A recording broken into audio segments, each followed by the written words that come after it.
ร้อมพอไหมรายการนิ่มชื่ออะไรนะชื่อ Journey เป็นการเดินทางของความคิดความฝันแล้วก็ความจริงประมาณว่า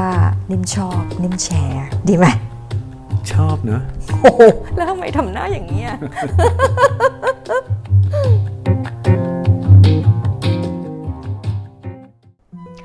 สวัสดีค่ะต้อนรับเข้าสู่การเดินทางกับนิ่มนะคะที่ช่อง Journey รับดูกันทาง YouTube Journey แล้วก็รวมถึงว่าฟังเสียงนิ่มจากทางช่อง Podcast ด้วยค่ะวันนี้เรายังอยู่กันที่เชียงของนะคะจากที่เราคุยกันไปแล้วรู้ว่าความรุ่มรวยของเชียงของเนี่ยมีอยู่ที่ธรรมชาติโดยเฉพาะสายน้ำโขงนะคะและนอกจากนั้นค่ะเชียงของยังมีความรุ่มรวยที่ไม่ได้พึ่งพาเรื่องของการท่องเที่ยวด้วยนั่นก็คือความรุ่มรวยของวิถีชีวิตของชาวบ้านค่ะวิถีของวัฒนธรรมเนี่ยค่ะอย่างเช่นการที่เราไปถึงบ้านที่เป็นพิพิธภัณฑ์นะคะชื่อว่าพิพิธภัณฑ์ลื้อลายคำค่ะที่นี่จะมีการบันทึกเรื่องราวของชาติพันธุ์จาก12ปันนามาสู่ศรีดอนชัยที่เชียงของด้วยลายทอบนผืนผ้าค่ะเรียกว่ามีค่าเป็นทองคำของชาวไทยลื้อทีเดียวนะคะ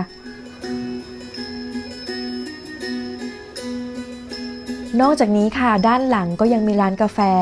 ที่นิ่มรู้สึกว่ามันมีความโอโถงของการมองไปที่ขอบฟ้าได้เห็นทุ่งนาได้เห็นภูเขาเป็นอีกวิวด้านหนึ่งของเชียงของที่นิ่มไม่ได้หันมามองเพราะว่ามัวแต่จ้องแม่น้ำ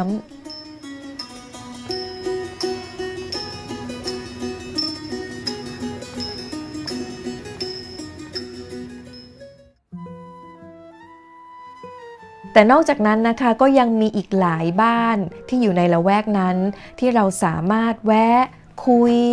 ดูหรือว่าจะซื้อเพราะว่าทุกบ้านเนี่ยค่ะยังมียอดฝีมือประจำกี่ทอผ้าอยู่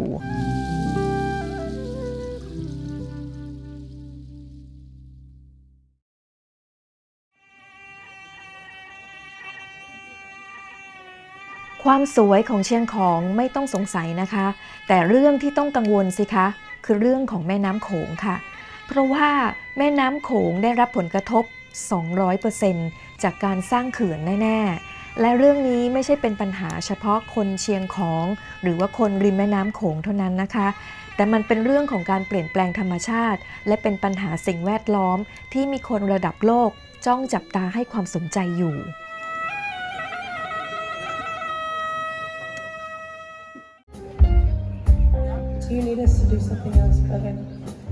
ปีนี้เป็นปีพิเศษนะคะเป็นปีที่มีกิจกรรมพิเศษที่ริมแม่น้ำโขงที่เชียงของเนี่ยเพราะว่าเป็นปีที่ครบรอบ190ปีความสัมพันธ์ระหว่างไทยและสหรัฐอเมริกาในฐานะที่เป็นคู่ค้าขายด้วยกันนะคะแทนที่ทางสถานทูตสหรัฐหรือสถานกงสุลเนี่ยจะมีการจุดพลุเปรี้ยงปร้างเป็นงานเลี้ยงก็กลับมองเห็นความสัมพันธ์ที่ดีงามอันนี้ด้วยเรื่องของความสำคัญเกี่ยวกับเรื่องสิ่งแวดล้อมก็เลยคิดหากิจกรรมจะทำอะไรดีนะที่จะทำให้สิ่งแวดล้อมที่เป็นปัญหาอยู่นั้นเนี่ยได้รับการขยายเรื่องราวออกไปให้คนอื่นได้ยินก็เลยมาลงตัวในเรื่องของปัญหาเรื่องแม่น้ำโขงค่ะต้องยอมรับอย่างหนึ่งนะคะว่าการคุยเรื่องสิ่งแวดล้อมกับคนในวงกว้างน่ะมันทำยากเหมือนกับคนไทยเราเองไม่ค่อยจะสนใจประเด็นเรื่องนี้สักเท่าไหร่เหมือนเป็นเรื่องไกลตัวคุณลีเดียบาราซาผู้ช่วยทูตฝ่ายวัฒนธรรมของสหรัฐค่ะเลยเลือกสื่อสารเรื่องสิ่งแวดล้อมด้วยวิธีที่แตกต่างมีการใช้การแสดงเป็นกิจกรรมแลกเปลี่ยนทางวัฒนธรรมค่ะ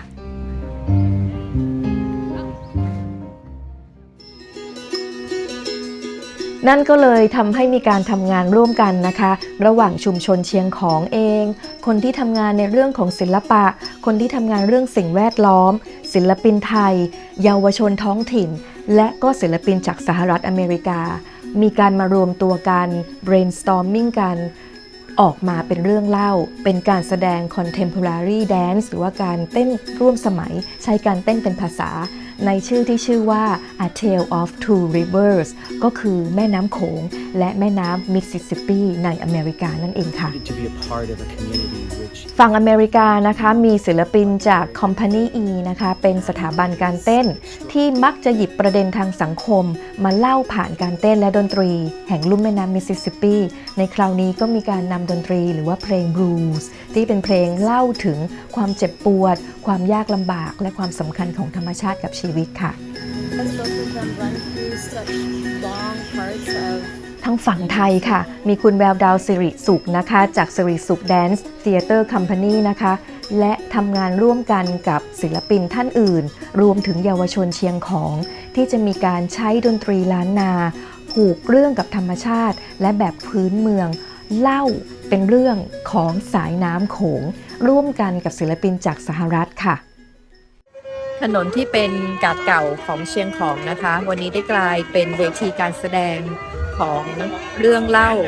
ของสองแม่น้ำก็คือ Tale of Two Rivers ซึ่งเป็นการแสดงของศิลปินไทยแล้วก็ศิลปินอเมริกันจะมาเล่าเรื่องด้วยการใช้ท่าร่ายรำและก็ใช้การเต้นมาสื่อในเรื่องของปัญหาความสุขความทุกข์ของสิ่งแวดล้อมที่เกิดขึ้นในแม่น้ำมิสซิสซิปปีและแม่โขงค่ะ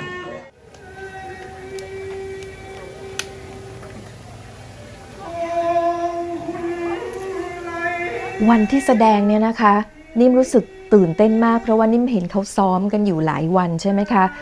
เขาปิดถนนคนเดินแล้วก็ให้นักแสดงเนี่ยเป็นส่วนหนึ่งของประชาชนคนที่มาเดินถนนเนี่ยและทันทีที่เสียงอื้ออึงของคนคุยกันขายของกันเงียบลงเสียงดนตรีก็ดังขึ้นมานักเต้นทั้งสองชาติรวมกันเป็นหนึ่งเดียวก็ค่อยๆเยื้องย่างออกมาตรงกลางถนนคือฟังแบบนี้แล้วเนี่ยความสวยยังไม่ลึกซึ้งเท่ากับการที่นิ่มรู้จักเรื่องมาแล้วนิ่มจะเล่าให้ฟังนะคะว่าการฟ้อนและการเต้นของคนสองชาติเนี้ยเขาเล่าเรื่องอะไรเกี่ยวกับสายน้ำแล้วทำไมถึงรู้สึกว่ามันขนลุกแล้วตื่นเต้นแม่น้ำสองสายที่ไหลจากเหนือลงใต้อย่างไม่เคยเหน็ดเหนื่อยแม่น้ำสายแรกชื่อแม่โขงแม่น้ำสายที่สองมิสซิสซิปปีมอบชีวิตให้ปลานกผู้คนและสัตว์อื่นอีกมากมาย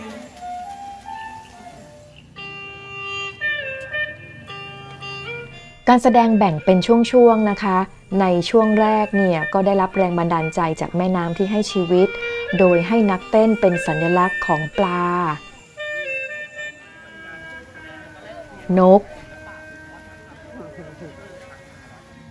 ตำนานและสายน้ำจากนั้นค่ะนักแสดงทุกคนก็เป็นตัวแทนของสายน้ำสาขาเล็กๆในทีมอเมริกันค่ะก็ใช้เพลง Take Me to the River ให้ทุกคนเป็นสายน้ำสาขาเล็กๆนำพาไปสู่สายน้ำใหญ่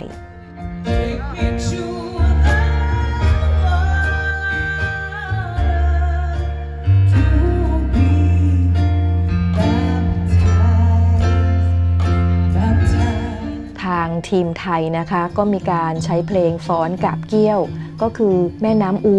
และแม่น้ำของเนี่ยมารวมกันเป็นน้ำสายเดียวกันในเนื้อเพลงเนี่ยนะคะเพลงกาบเกี้ยวเนี่ยก็เป็นการบรรยายถึงแม่น้ำสองสายคือแม่น้ำอูและแม่น้ำโขงที่เป็นสีเงินและสีทอง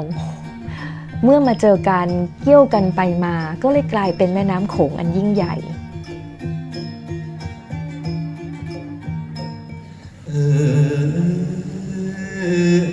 ในการรำออกมาเนี่ยนะคะก็เป็นการตีความหมายว่าคุณแววดาวเป็นเหมือนกับแม่น้ำสาขาใหญ่แล้วก็ปัญญาที่เป็นน้องตัวเล็กเนี่ยก็เป็นเหมือนกับน้ำสาขาเล็ก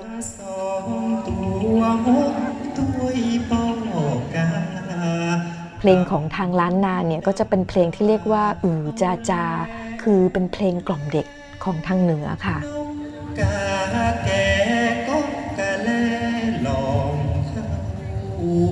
แม่ของเจ้าไปกาดบ่อมาลาสองตาลาจะไปตื่นวันหนึ่งเกิดสิ่งปลูกสร้างดินหินทรายรวมตัวกันเป็นกำแพงขนาดใหญ่อย่างไม่เคยปรากฏเขื่อนสูงตั้งตระหง่าน ขวางกั้นกระแสน้ำที่ไม่เคยหยุดไหลมาก่อนแม่โขงถูกแยกออกจากลูกหลานวันหนึ่งการเพาะปลูกขยายอาณาเขตอย่างไม่อาจหยุดยั้งสารเคมีไหลรวมกันลงแม่น้ำอย่างไม่อาจหลีกเลี่ยงมิสซิสซิปปีกำลังจะตายในไม่ช้าแม่น้ำสองสายถูกทำร้ายโดยกลุ่มทุนนิยม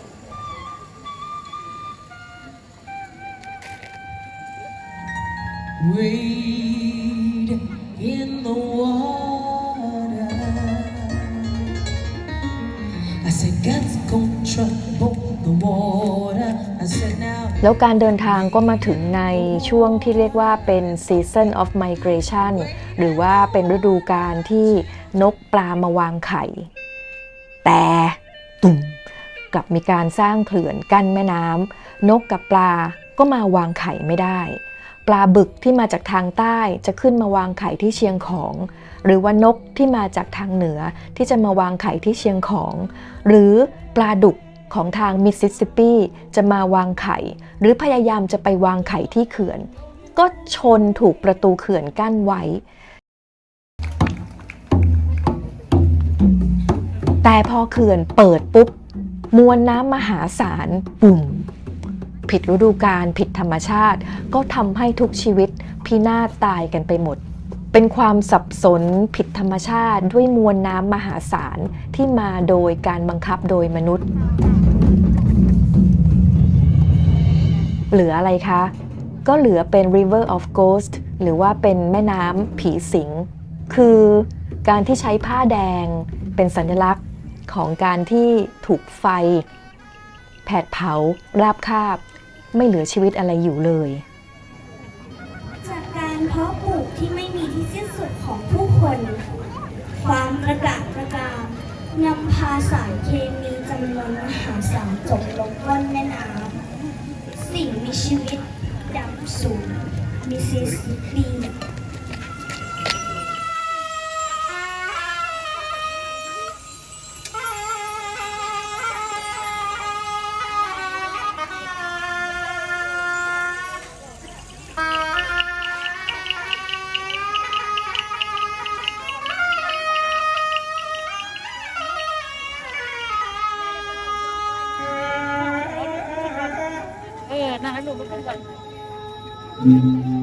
สุดท้ายค่ะที่มีการนำใบสี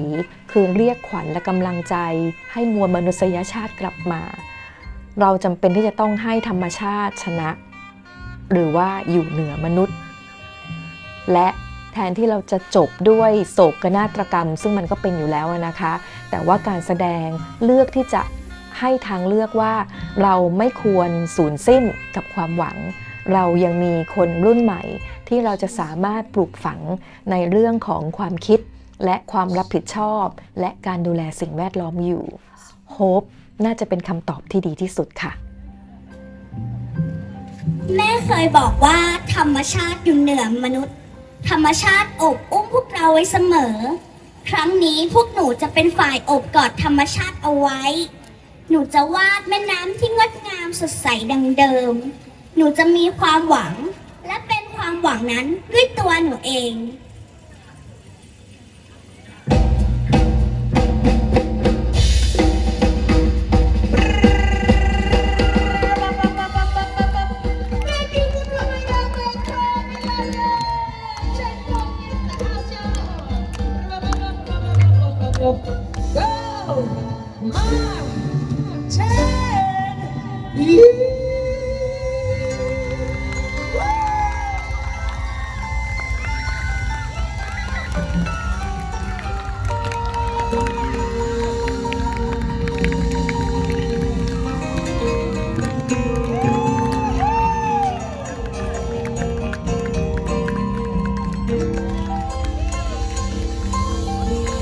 Everybody